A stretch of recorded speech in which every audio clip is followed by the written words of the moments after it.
আজি হৈছে মহাশিৱৰাত্ৰি। পৰিয়ালৰ সকলোৱে লগ লাগি ওলাইছোঁ দেৱালয়লৈ বুলি। দেৱালয় বুলি ক'লে যিহেতু আমাৰ ওচৰতে ভিংগেশ্বৰ দেৱালয় আছে, তালৈকে ওলাইছোঁ। বলক আপোনালোককো আজি এই দেৱালয়খনৰ দৰ্শনো কৰাম, লগতে আমাৰ ইয়াতনো পূজা কেনেকুৱা এও দেখুৱাম। এয়াই হৈছে আমাৰ ভিংগেশ্বৰ দেৱালয়। আজি অৱশ্যে এই মন্দিৰ ভাগৰ উৎপত্তি স্থলতো আপোনালোকক দেখুৱাই আনো। বহু বছৰ পুৰণি আগতে হেনো এই মন্দিৰ ভাগ পাহাৰৰ ওপৰতে আছিল।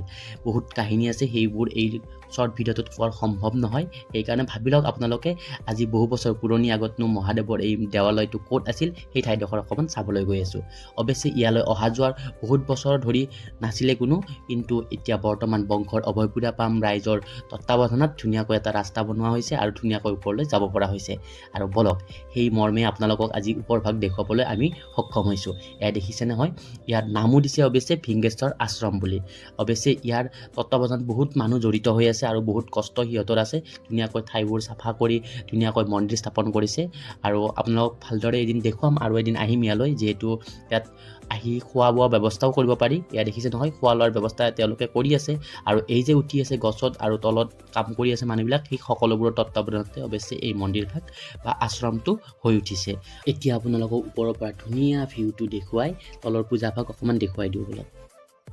আৰু এয়াই হৈছে বৰ্তমানৰ ভিংগেশ্বৰ দেৱালয়ৰ পূজা। আৰু ওপৰত থকা মহাদেৱজন বৰ্তমান ইয়াতে স্থাপন কৰা আছে আৰু ইয়াতে পূজা অৰ্চনা চলি আছে খুব সুন্দৰকৈ। অলপমান যিহেতু ৰাতি হ'ব আৰু আপোনালোকক দেখুৱালোঁ। আপোনালোকে পিছে ক'ত কেনেদৰে পূজা অৰ্চনা কৰিলে জনাবলৈ একদম নাপাহৰিব।